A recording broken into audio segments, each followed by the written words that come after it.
يا ربنا اعترفنا بأننا اقترفنا وآننا أسرفنا على لظى أسرفنا يا ربنا اعترفنا بأننا اقترفنا وآننا.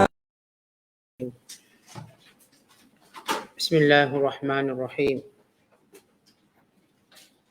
فخلف من بعدهم خلف أضاعوا الصلاة واتبعوا الشهوات فسوف يلقون غيا إلا من تاب وآمن وعمل صالحا فأولئك يدخلون الجنة ولا يظلمون شيئا جنات عدن التي وعد الرحمن عباده بالغيب إنه كان وعده مأتيا لا يسمعون فيها لغوا إلا سلاما ولهم رزقهم فيها بكرة وعشيا تلك الجنة التي نورث من عبادنا من كان تقيا. صدق الله العظيم. Kemudian mereka digantikan oleh keturunan-keturunan yang mencuaikan sembahyang serta menurut hawa nafsu dengan melakukan maksiat. Maka mereka akan menghadapi azab dalam neraka. Kecuali orang-orang yang bertaubat dan beriman serta beramal soleh. Maka mereka itu akan masuk syurga. Dan mereka pula tidak dikurangkan pahalanya sedikit pun. Iaitu syurga Adnin yang telah dijanjikan oleh Allah Ar-Rahman kepada hamba-hambanya. Disebabkan keimanan mereka akan perkara-perkara yang gaib. Sesungguhnya Tuhan itu janjinya tetap berlaku. Mereka tidak akan mendengar di dalamnya perkataan yang sia-sia. Tetapi mereka sentiasa mendengar perkataan yang baik-baik. Dan makan minum untuk mereka disediakan di dalamnya pagi dan petang sepanjang masa. Itulah taman syurga yang kami akan berikan sebagai warisan pesaka kepada orang-orang yang bertakwa dari hamba-hamba kami. Masih lagi dalam penafsiran suratul Maryam, surah yang ke-19 pada juzuk yang ke-16. Pada ayat 59 sehingga ayat 63. Ayat-ayat yang kita bacakan ini menceritakan tentang bagaimana berlakunya sejarah kesesatan dan penyelewengan. Sesudah Allah Ta'ala menceritakan kisah Nabi-Nabi alaihimussalatu wassalam dan kemuliaan mereka, keutuhan iman mereka dan berpegang pada tauhid dan kebenaran, ketundukan mereka pada perintah dan pada larangan, di samping sifat mereka yang senantiasa khusyuk kepada Allah, menangis kerana takutkan Allah SWT, yang mereka ini merupakan golongan yang mendapat kurniaan nikmat Allah SWT. Maka Allah Ta'ala menceritakan pula pada ayat yang kita bacakan pada malam ini generasi yang sesat. Asal manusia semua dalam petunjuk. Maka berlaku kesesatan disebabkan tempoh yang berpanjangan dan kejahilan. Serta kerana meninggalkan usul agama dan mengikut syahwat. Allah berfirman, فَخَلَفَ مِنْ بَعْدِهِمْ خَلْفٌ. Maka menggantikan Nabi-Nabi itu suatu generasi. Perkataan khalfun yakni satu generasi. Perangai mereka tak sama macam Nabi-Nabi dulu dan pengikut pada Nabi dulu. Apa perangai mereka? Adha'us salah. Mereka mensia-siakan solat. Apa maksud mensia-siakan solat? Kata para ulama, orang yang melambatkan solat dianggap mensia-siakan solat. Orang yang tidak melakukan solat maka dianggap mensia-siakan solat. Orang yang tidak memperakui kewajiban solat maka dianggap mensia-siakan solat. Kata Imam Syaukani, siapa yang melambatkan solat daripada waktunya, maka ia termasuk dalam ayat-ayat ini. Dan siapa yang meninggalkan salah satu fardu daripada fardunya, maka dia termasuk dalam ayat ini. Dan siapa yang meninggalkan salah satu syarat daripada syarat-syarat solat, dia telah meninggalkan atau dia termasuk dalam golongan ini. Dan siapa yang meninggalkan rukun dalam rukun-rukun solat, maka itu masuk dalam ayat ini. Apa dia? Yang mensia-siakan solat. Golongan yang mensia-siakan solat ini dicela oleh Allah. Kerana itu Allah menyebut fa khalafa min ba'dihim khalfun. Lalu menggantikan para nabi yang terpilih, para orang soleh yang diberi nikmat itu dengan satu generasi yang perangai mereka adha'us salah. Mereka meninggalkan solat. Kenapa disebut tentang solat? Kerana solat merupakan amalan yang paling mulia. Perbuatan yang pertama yang dihisab oleh Allah Subhanahu Wa Taala. Dalam hadis diriwayatkan daripada Anas bin Hakim Ad-Dabbi, annahu atal Madinata. Dia mendatangi kota Madinah dan bertemu dengan Abu Hurairah. Lalu Abu Hurairah berkata kepadanya, berkata pada Anas bin Hakim, ya fatan, wahai pemuda, ala uhaddithuka hadisan la'alla Allah Ta'ala an yanfa'aka bihi. Maukah aku ceritakan kepada kamu satu hadis, moga ia memberi manfaat kepadamu. Lalu aku berkata, kata Anas bin Hakim, bala, ya. Maka jawab Abu Hurairah radhiyallahu ta'ala anhu, inna awwala ma yuhasaba bihil annasu yaumal qiyamati min a'malihim as-salah. Fayaqulu Allah tabaraka wa ta'ala li malaikatihi wa huwa a'lamu unzuru fi salati abdi atammaha am naqasaha fa in kanat tammatan kutibat lahu tammah wa in kana intaqasa minha syai'an qala unzuru hal li abdi min tatawwu'in fa in kana lahu tatawwu' qala akmilu li abdi fardatahu min tatawwu'ihi thumma tu'khadhu al-a'malu ala dhalika. Maksudnya, perkara pertama yang dihisab pada hari kiamat kelak ialah solat. Maka Allah berfirman kepada para malaikatnya dan kerana Allah mengetahuinya, lihat kepada solat hamba-Ku, apakah ia menyempurnakan atau mengurangkannya. Kalau sekiranya dia solat dengan sempurna, maka dicatat sempurna.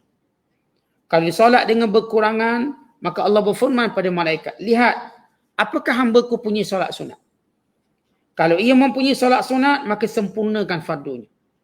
Kalau ia tidak mempunyainya, maka dia akan diazab. Maka selepas itu barulah diambil atau dihisap amalan-amalan yang lain. Artinya, solat ni kalau tak sempurna, maka Allah akan tengok apakah kita ada solat sunat. Kerana solat sunat ini sifatnya jabar. Maksudnya menampungnya. Menampalnya.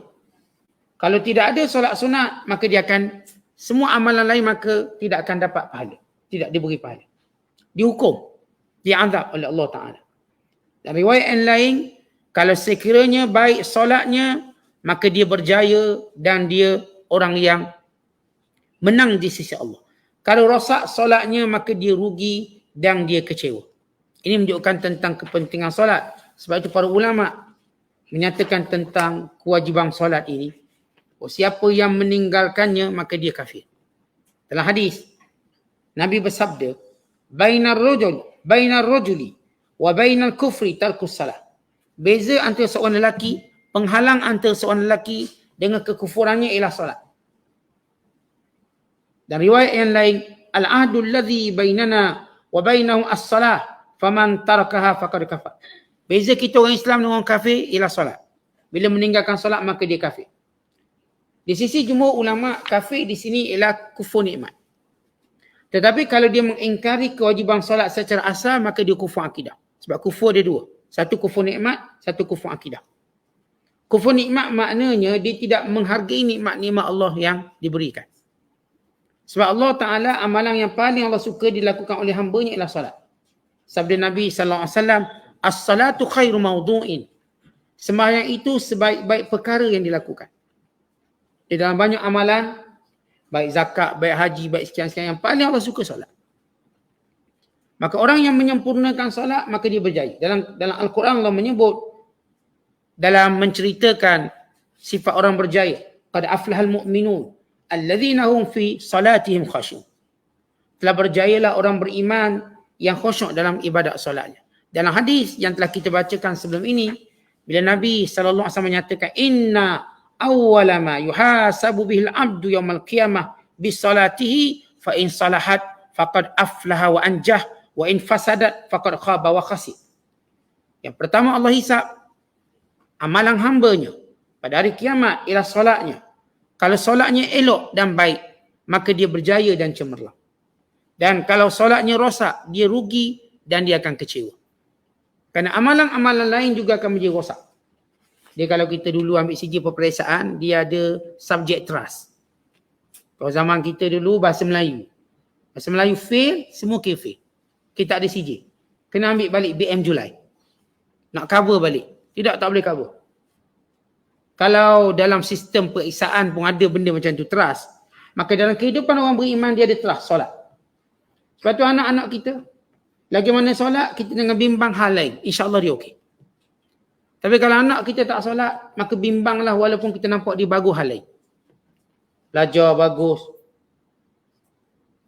Cari duit, pandai. Tapi solat tak pandai. Maka kita kena bimbang dia. Bahkan kita pernah beritahu kalau anak-anak kita belajar asrama, belajar luar negara, kita nak pesan apa? Banyak nak pesan ni. Tak cakap dia nak tulis. Pesan dia solat. Dia belajar kat Jepun, pesan dia solat. Dia belajar kat Amerika, pesan dia solat. Dia belajar negara-negara yang bukan Islam, pesan dia jaga solat. Ini nasihat dan wasiat paling baik sekali untuk anak-anak kita. Dia duduk asrama, jangan pesan dia, ya kalau kita pesan banyak-banyak dia tak ingat. Jangan bully kawan, ingat jangan kedekut, ingat itu duit-duit jimat, belajar rajin-rajin, hormat cikgu, banyak sangat. Beritahu dia satu trust, jaga solat. Solat jaga. Solat di masjid. Bila elok solatnya, maka dia memperbaiki segala akhlak dia. Dia memperbaiki segala kemuliaan dirinya dan menguatkan kepribadiannya. Sebab itu di sini bila Allah menyebut generasi yang rosak, bermula kerana ditinggalkan solat. Sebab itu kalau kita ada generasi yang cemerlang dalam peperiksaan, cemerlang dalam semua benda, tapi tidak melakukan solat, kita sedang memiliki generasi yang rosak. Kemudian Allah menyebut sebab rosak yang kedua, wattaba'u syahwat, dan ikut syahwat. Apakah yang dimaksudkan mengikuti syahwat? Yang dimaksudkan mengikuti syahwat ialah mereka membelakangi perintah dan juga larangan. Menyebabkan mereka minum arak, mereka berjudi, mereka menipu, mereka melakukan perkara-perkara yang dilarang dalam agama, melakukan maksiat dengan mudah, melakukan khianat, maka ini syahwat. Apa itu syahwat? Suatu yang disuka oleh nafsu jahat kita. Suka zina, suka minum arak, suka berjudi, suka menipu, suka bergaduh. Ini syahwat. Tapi syahwat ni datang selepas mereka tinggalkan solat. Orang kalau jaga solat, insya-Allah kalau misal kata dia pernah minum arak, dia pernah berjudi, dia pernah bully orang, dia akan berhenti. Dalam hadis diceritakan, bila seorang sahabat mengadu, ya Rasulullah, kawanku mencuri. Lalu kata Nabi SAW, hal yusalli, dia solat tak? Maka jawab sahabat ni, ya dia solat. Lalu kata Nabi SAW, solatnya akan menghalang dia mencuri lagi. Kalau dulu dia curi rambutan, curi kelapa, bila dia solat, dia berhenti mencuri. Kalau dulu mungkin dia mabuk, mungkin dia berjudi. Kalau dia solat, suatu hari nanti dia akan berhenti juga.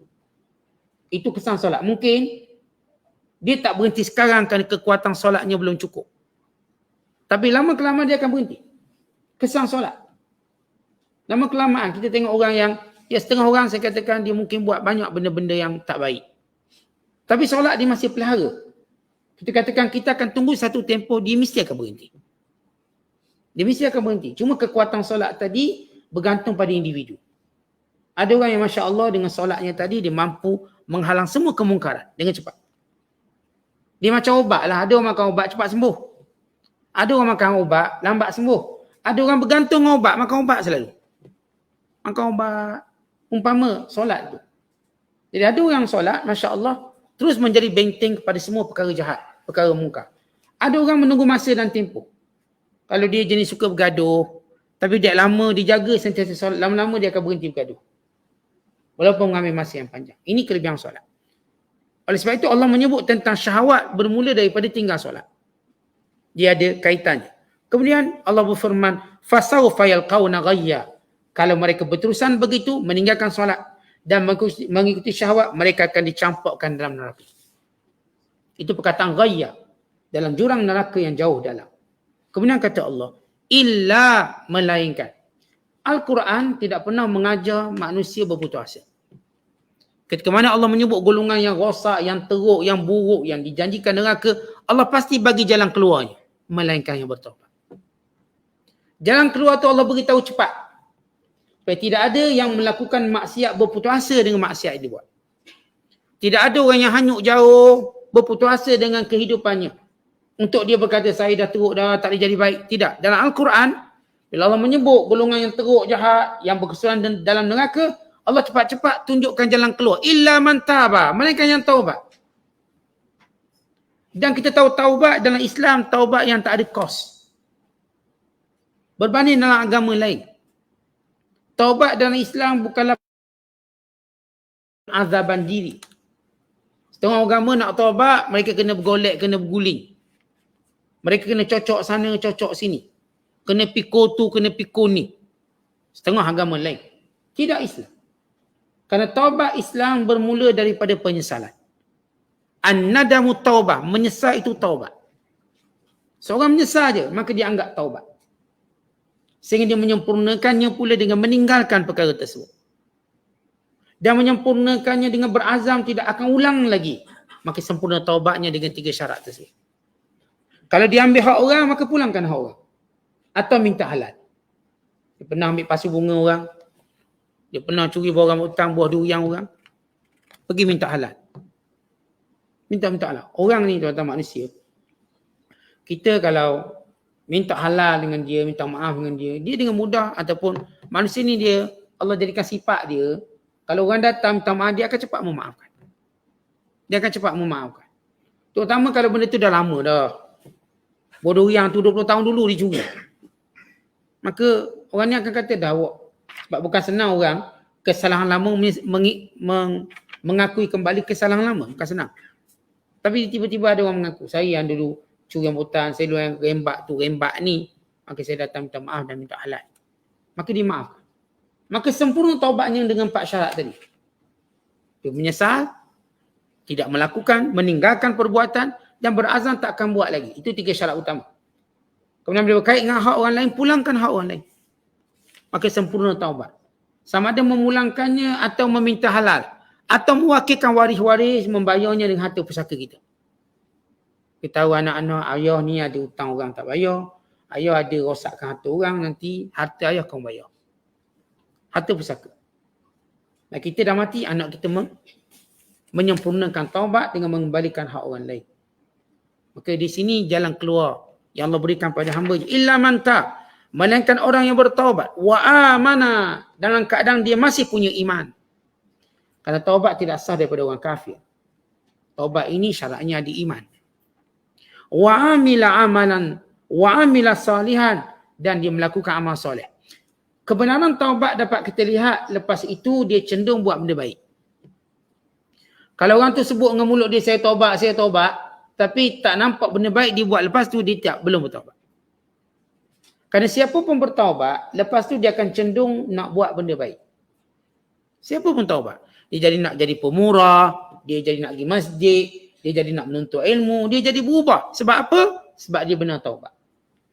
Kalau seorang duk mengaku mulut, saya dah taubat bang, tak nak buat lagi, lepas kena tangkap mencuri, lepas lama kita tak tengok pun dia rajin ke surau ke apa, dia belum taubat. Dia taubat sebab kena tangkap. Lepas balik, dia pun buat balik. Maka taubat yang sebenar kita akan dapati ada perubahan dia dalam melakukan amal soleh. Faulaika yadkhulunal jannah. Mereka itu akan masuk syurga. Baik, dengan cepat Allah sebut masuk syurga. Daripada cerita masuk neraka orang yang tinggalkan solat dan ikut syahwat kepada masuk syurga. Siapa yang taubat dan melakukan amal soleh dan keadaan imannya masih ada, dia akan masuk syurga wala yuzlamuna syai'a, tanpa kurang sedikit pun. Walau dia ada rekod jahat, tak dikira lagi rekod jahat dia. Seolah-olah dia kembali pada fitrah putih bersih. Tak ada rekod jahat. Tiada dalam catatan. Tidak lagi diungkit, tidak lagi diceritakan. Sebab itu disebut dalam hadis Nabi sallallahu alaihi wasallam, at-taubatu tajubbu ma qablaha. Taubat menghapuskan dosa sebelum ini. Dalam riwayat yang lain Nabi sallallahu alaihi wasallam menyatakan, at-taibu minadz-dzambi kama la dzamba lahu. Orang yang bertaubat dari dosa macam tak ada dosa. Habis dosa. Lihat tawaran taubat Allah yang hebat. Kalau manusia, kita minta maaf sama manusia, dia masih ingat salah kita. Dia mungkin sebut balik waktu dia marah kat kita. Tapi tidak Allah. Allah takkan ulang maksiat yang disebut, yang dilakukan oleh orang yang sudah bertaubat. Sebab itu orang bertaubat disuci bersih. Karena itu jangan kita memperkecilkan ahli maksiat yang sudah bertaubat. Kalau kita kata kau tu taubat tapi dulu kan rekod kau ni teruk, jahat, memplekekan, ketahuilah dia lebih suci daripada orang kata pada dia.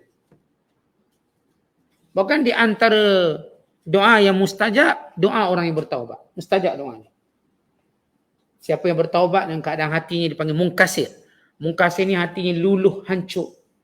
Dia kenang dosanya, kenapalah aku jahat macam gitu. Kenapalah aku lalai macam itu. Luluh hati dia. Waktu tu doanya mustajab. Dia kalau dia doa mustajab. Sebab tu akhirnya kita dengar cerita-cerita orang bertaubat lepas tu jadi hebat. Orang bertaubat lepas tu jadi istiqamah, bukan dia boleh potong orang yang dulu mungkin lebih baik pada dia. Dia potong orang tu. Yang baik itu kekal sah ketiga, dia dah sah depan dah. Dia duduk depan sekali dah. Dia dah belajar rajin dah. Maka demikian kelebihan orang bertaubat. Kemudian kata Allah SWT selepas menceritakan golongan ini masuk syurga, maka Allah sebut syurga apa dia masuk? Jannatu adnin, iaitu syurga adnin. Jannatu adnin allati wa'ada ar-rahmanu ibadahu bil ghaib, iaitu syurga yang dijanjikan oleh Tuhan yang pemurah. Baik, kenapa disebut Tuhan yang pemurah? Kerana Allah Ta'ala disebut pemurah kerana sifat Allah Ta'ala memberikan pahala lebih banyak daripada amalan yang orang buat. Kita buat amalan ni tak banyak. Kita buat amalan ni 20 tahun, 30 tahun. Allah bagi syurga abadi. Bayangkan. Kita buat amalan paling lama atas dunia berapa tahun? Umur 50 mati. 60 mati. 70 dah mati. 70 tahun kita buat amalan. Sedangkan Allah beri kurniakan syurga kekal selama-lamanya. Bukan 70 tahun. Bukan 700 tahun. Bukan selama-lamanya. Lama mana? Selama-lamanya. Dikekalkan hidupnya. Kita bayangkan, kalau orang tahu hakikat ini, maka orang tak akan berpenat-penat dalam beribadat pada Allah. Sebab ibadat yang kita buat ternyata sedikit berbanding apa yang Allah nak beri pada kita. Bayangkan solat jenazah, Allah beri pahala 2 karat. Seperti 2 gunung Uhud. Oh, solat jenazah. Belum solat fardu. Sebab itu pahala ni tak diberi di dunia sebab besar sangat pahala. Tak muat. Dan sifatnya yang kekal. Sedangkan kita hamba Allah ni, bila kita buat ibadat bukanlah sempurna sangat. Puasa kita sebulan, sempurna ke? Taklah sempurna sangat. Tetapi Allah dengan sifat Ar-Rahman. Sebab itu dia sebut syurga yang dijanjikan oleh Ar-Rahman. Siapa yang janji ini? Tuhan pemurah. Tuan-tuan, orang pemurah kalau dia berjanji maka dia beri yang terbaik. Kita jumpa orang kaya pemurah, dia pun janji kat kita. Kalau awak tolong saya atau kalau awak buat macam ni, saya akan beri macam ni. Dia akan beri lebih banyak daripada apa yang dijanjikan. Sebab dia orang pemurah. Kalau dia beli barang dengan kita, dia akan beli bukan dengan harga yang kita jual. Dengan sifat pemurah dia. Berapa harga? RM5? Ambil RM50. Kita jual buku harga RM5 je. Dia bayar harga RM50. Dia bayar harga RM100. Sebab pembeli ini bukanlah pembeli tapi pemurah. Allah yang beri pahala ialah Allah yang bersifat Ar-Rahman, pemurah. Kan itu sikit je amalan kita buat. Bukan banyak, pahalanya besar. Yang diberikan. Kemudian kata Allah, ibadahu bil ghaib, yang dijanjikan kepada hambanya yang beriman dengan perkara gaib, yang percaya pada syurga, percaya pada neraka. Innahu kana wa'duhu ma'tiya, dan janji Allah itu pasti berlaku dan pasti benar. Allah kalau janji maka dia akan berlaku. Allah kalau berjanji, sebelum berlaku tadi Allah tunjuk tanda-tanda berlaku. Tanda-tanda pun Allah tunjuk. Jadi kita kalau buat satu amalan, Allah janji beri pahala. Belum kita nampak pahala akhirat kelak, Allah tunjuk tanda-tanda pahala. Kita gembira, kita seronok, kita rasa kemanisan, kita rasa bahagia. Itu tanda dia. Belum masuk syurga, orang beriman diberikan ketenangan. Belum masuk lagi. Waktu mati dia melihat tempatnya di syurga. Waktu dalam kubur dibuka pintu syurganya. Dia belum masuk lagi. Tapi semua tanda-tanda sudah ditunjuk. Belum dibangkitkan, belum dihisap pada hari kiamat. Tapi waktu dia berada dalam kubur sudah dibuka pintu syurga untuk dilihat. Bukan tidak mati anak Adam. Melainkan dia akan tengok tempat mana dia akan duduk sebelum mati. Dalam hadis bila Nabi sallallahu alaihi wasallam menyatakan, man ahabba liqa Allah, ahabballahu liqa'ahu. Siapa yang cinta bertemu dengan Allah, maka dia akan cinta, maka Allah akan cinta bertemu dengannya. Lalu kata Aisyah, ya Rasulullah, kunna nakrahul maut. Kami takut mati. Macam mana nak cinta Allah? Kami takut mati. Lalu kata Rasulullah SAW, Aisyah bukan begitu. Orang beriman bila datang sakaratul maut, maka datang malaikat menunjukkan tempatnya di syurga. Maka ketika itu datang kerinduannya untuk bertemu dengan Allah. Datang kerinduannya untuk bertemu dengan Allah. Dan Allah rindu bertemu dengannya. Baik, itu alamat. Akhirnya bila mati pun Allah tunjuk tanda baik. Dia mati hari baik, dia mati keadaan baik, keadaan wajah yang baik, dan keadaan orang-orang yang iring jenazah yang ramai. Tanda-tanda dah tunjuk semua. Begitu sifat pemurah Allah. Belum Allah bagi syurga, Allah dah tunjuk tanda-tanda dia ahli syurga. Ketenangan yang diperoleh. Kemudian kata Allah dalam menceritakan syurga, la yasma'una fiha lagwan illa salama. Dalam syurga dia tak akan dengar perkataan-perkataan yang rendah nilainya, yang buruk, yang tak ada faedah, melainkan kata-kata yang menghiburkannya, yang menenangkannya. Tentang kita, kalau kita kawan orang baik ni pun, kita dah tak pernah dengar perkataan buruk daripada orang baik. Carut marut, tak pernah maki hamu, tak pernah semua baik-baik. Apatah lagi dalam syurga. La yasma'una fiha lagwan wala ta'thima. Dia tak akan lagi mendengar dalam syurga perkataan yang sia-sia. Melainkan semua perkataan tadi bersifat penenang dan hiburan. Semua perkataan daripada ahli syurga. Wa imma malaikatnya, wa imma para bidadarinya, wa imma para pelayannya, wa imma para sahabatnya syurga. Semuanya perkataan-perkataan yang baik. Tetapi kita, kalau seharian kita hidup, kita cuma dengar perkataan baik, bukankah kita dah rasa macam nikmatnya hidup? Kalau pasangan suami isteri, si suami cuma dengar yang baik-baik daripada mulut isterinya, dia rasa bahagia dalam syurga dah. Si isteri juga mendengar perkataan baik-baik daripada suaminya, dia dah rasa bahagia, tak ada harta pun tak apa, perkataan yang baik. Dia dengar jiran-jirannya pun sama baik, kawan-kawan juga cakap baik, dia dah rasa nikmatnya. Apatah lagi dalam syurga. Tiada perkataan yang mengganggu dia. Dalam syurga ni tak ada lagi cerita kecil hati. Tak ada orang kecil hati dalam syurga.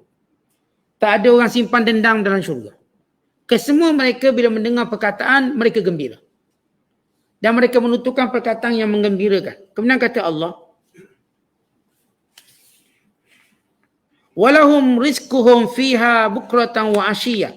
Dan bagi mereka rezeki, makan, minum dan segala kenikmatan pagi dan petang. Apakah di syurga ada pagi petang? Apakah di syurga ada siang malam? Tak ada. Syurga tak ada siang, tak ada malam. Tak ada pagi, tak ada petang. Tak ada pagi. Sebab dalam syurga tiada perubahan waktu. Kerana perubahan waktu dia akan menjadikan perubahan emosi. Tuan-tuan tengok pagi tuan-tuan macam mana? Tengah hari, petang, malam, emosi kita kan berubah dengan peredaran waktu. Bila tenggelam matahari, emosi kita lain. Bila terbit matahari, emosi kita lain. Emosi kita berkait dengan waktu dan berkait dengan musim. Kita duduk musim sejuk. Macam mana emosi musim sejuk? Musim panas, musim luruh, musim bunga, emosi bercampur baru. Maka dalam syurga dia tak ada satu benda yang boleh mengubah emosi kita. Kerana kita sentiasa berada dalam emosi gembira. Habis kenapa Allah sebut pagi petang? Maksudnya kadar waktu. Kadar waktu pagi petang gini. Kita macam contoh, bila antara pagi dengan petang tu kita kira berapa tempoh masa. Katakan 6 jam. Pagi 6 atau 7 jam. Ia merujuk kepada kadar masa tapi bukan merujuk pada waktu. Contoh dalam kubur. Kubur ni tak ada pagi petang. Tak ada malam siang. Tapi kadar waktu tu ada. Kadar waktu. Umpama kita bagi contoh nak faham maksud pagi petang dalam syurga. Bila Dajjal diturun atas dunia, dia akan turun kat dunia ni selama atau dia akan keluar selama 40 hari. Hari pertama dia keluar macam setahun. Kadar masa dia setahun. Bukan matahari timbul tenggelam tak. Matahari kekal sikit. Tapi masanya setahun. Lalu sahabat tanya Rasulullah, ayakfi ahaduna, apakah cukup kita solat 5 waktu je? Nabi kata tidak, bahkan kamu mesti menganggarkan waktu. Dan tempoh setahun, dia sehari dia matahari muncul dan tenggelam. Tapi dia punya panjang hari tu macam setahun. Lalu sahabat kata cukup tak solat 5 waktu? Nabi kata tak boleh. Kena kadarkan waktunya. Okey, antara zuhur dengan asar berapa jam? Kita katakan 2 jam. Maka 2 jam tu solat asar. Lepas tu asar dengan maghrib 1 jam. Atau 1 jam setengah. Kadar. Lepas tu solat. Artinya kena sembahyang setahun. Tapi ketika mana matahari tak pernah terbenam dalam masa tempoh 1 hari yang merupakan tempohnya setahun. Atau nak faham lagi ni. Seorang tu masuk dalam penjara. Orang duduk dalam penjara, dia tahu tak siang malam? Duduk penjara gelap, kena penjara bawah tanah. Kadang dia tak tahu. Dia tak tahu siang malam, pagi petang. Dia tahu gelap je. Macam mana nak sembahyang? Dia nak sembahyang. Maka dia akan kadarkan waktu dia. Sekejap ni mungkin zuhur. Ini asal isyihad dia panggil. Kadar waktu. Maka itu contoh. Artinya saya nak fahamkan. Bila Allah sebut bahawa akan datang kepada mereka rezeki pagi dan petang. Bukan bermaksud dalam syurga tu ada pagi ada petang. Atau ada malam ada siang. Maka syurga pun gelap sebab apa? Malam. Kita pun tidur belaka. Tak ada. Syurga tak tidur. Tak mengantuk. Dia tak macam dalam kuliah. Dalam kuliah mengantuk. Dalam syurga tak mengantuk. Dalam syurga kita tak mengantuk. Kat dunia kita tak mengantuk. Dekat dunia kita, dalam syurga tak ada mengantuk, tak ada tidur, tak ada bosan, tak ada benda tu semua. Maka bila tak ada ngantuk, mana tak ada malam. Sebab manusia sebenarnya tidur waktu malam. Maka malam tak ada. Dan dia juga tidak ada waktu siang. Dia ada waktu dia yang syurga. Waktu apa? Waktu yang mengembirakan. Waktu yang paling manusia seronok. Dia tak sejuk, dia tak panas. Dia waktu yang paling sesuai atau waktu paling selesa. Syurga ni tak panas. Jadi kalau orang tak selesa, akhirnya Ustaz, dalam syurga ada kipas Ustaz, nak buka kipas. Panas, nak panas. Tak ada istilah itu. Atau sejuk, boleh tak nak pakai baju sejuk dalam syurga. Sebab syurga cuacanya sudah satu nikmat. Tidak panas, tidak sejuk. Kalau kita nak pakai baju apa-apa, sekadar kita nak seronok, bukan kerana sebab cuaca. Bukan sebab cuaca. Dalam syurga ni, mereka memakai pakaian syurga bukan kerana cuaca. Oh, sebab ada kawasan tu sejuk, maka ahli syurga pun pakailah baju sejuk. Dan ni kawasan ni panas, di syurga pun pakailah baju pagoda, baju panas. Bukan begitu. Mereka memakainya kerana keseronokan. Bukan kerana musim. Kita pakai pakaian sebahagiannya kerana faktor musim. Bila musim panas, kita akan pakai macam ni. Sesejuk macam ni. Baik, dalam syurga tak ada istilah siang, malam, pagi, petang, sejuk, panas. Istilah yang mengubah emosi manusia tak ada. Tapi ia suatu tempat yang mengembirakan. Satu tempat yang menghiburkan. Satu tempat yang seronok. Kita kan tuan-tuan bila duduk tempat yang seronok, kita macam tak rasa semua perubahan tu. Tuan-tuan jenis shopping ni, masuk tempat shopping besar lah kat Malaysia ni. Pergi. Tak rasa dah siang malam. Sibuknya nak tengok branding-brand ni. Nak tengok barang-barang. Macam kita tak tahu tu ke pagi ke petang, tak tahu. Keluar-keluar tu, banjir dah Kuala Lumpur keluar. Masa dia masuk, dia tak sedar apa. Sebab lampu sama terang. Siang sama terang, malam sama. Aircon pun sama, tak ada bezanya. Kita keluar-keluar tengok gelap dah banjir dah. Mangsa banjir telah dipindahkan, kita je. Itu sebagai satu contoh bagaimana manusia boleh leka dengan mall sebesar tu, apatah lagi syurga. Yang menjadikan dia tidak ada apa yang disebut sebagai perubahan cuaca dan sebagainya.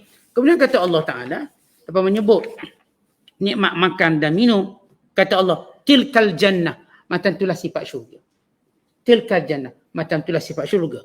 Allati yang nurithu min ibadina man kana taqiyya, yang kami akan berikan pada hamba kami yang bertakwa. Allah sebut basic dia sifat syurga. Sifat yang pertama Allah Ta'ala sebut, ia tidak ada benda yang menyakitkan hati kita. Perkataan, tak ada perkataan yang menyakitkan hati kita. Melainkan selamat sejahtera. Dan yang kedua, rezeki yang sentiasa datang. Tak payah fikir makan, minum, tak payah fikir lapar ke bulu. Makanan sentiasa ada. Rezeki sentiasa ada. Maksud rezeki di sini bukan sekadar meliputi makan dan minum. Meliputi semua benda yang diperlukan oleh kita. Semua bentuk rezeki. Sebab kalau kita definisikan rezeki apa dia? Bukan duit. Bukan makan. Bukan sekadar benda-benda yang bersifat materialistik. Rezeki juga berkaitan kesihatan.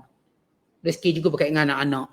Rezeki juga berkaitan dengan nikmat-nikmat yang lain yang menghiburkan kita. Itu rezeki. Maka kata Allah, demikianlah syurga yang kami janjikan kepada hamba kami. Yang mana? Man kana taqiyya, yang bertakwa. Apa maksud bertakwa? Yang melaksanakan solat, tidak mengikuti syahwat. Sinonim dengan ayat atas. Bila Allah menyebut golongan rosak, dia tak solat, dia ikut syahwat. Habis orang bertakwa apa dia? Yang solat, yang tak ikut syahwat. Maka bila mana kita jaga solat dan kita tidak mengikut syahwat, kita patuhi halal haram dosa pahala, maka kitalah hamba yang bertakwa dan kitalah pewaris syurga yang dijanjikan oleh Allah. Wallahu a'lam bishawab. Assalamualaikum warahmatullahi wabarakatuh.